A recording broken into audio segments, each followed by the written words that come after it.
Hi everyone, I just wanted to hop on and have a really short quick tip video on how to perform the scratch test on painted furniture.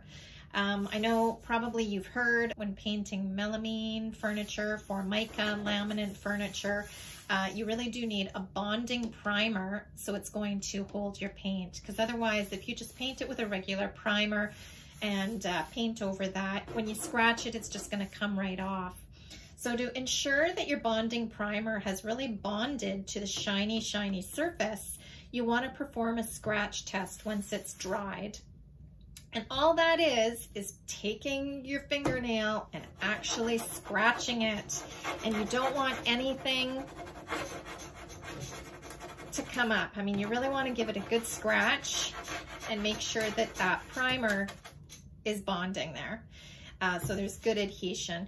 You can also use different tools. I mean, you can use like a craft stick, make sure nothing's peeling off. You can use a can opener or a screw or a nail of some sort, but just be aware that if you're using anything that is metal, when you do your scratch test, it will leave metal scratch marks on it. I'm wondering if you can see that. So it's kind of like drawing like with a pencil, right? Now you notice that the paint's not coming off, but you will see these little metal marks, which will just come right off if you have a little bit of water. And they're just fine if you paint over them. But really your nail will just do the job. So you could use something nylon, you could use wood to make sure it's stick on there. You could use a nail, but again, it will leave like little pencil lines, but it's not scratching up, as you can see.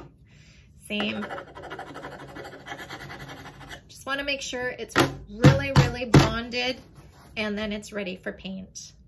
So I hope this quick tip has helped. If you have any questions, feel free to leave them in the comment section.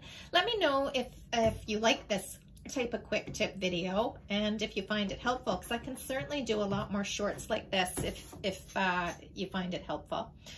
So have a great day, and I'll talk to you soon.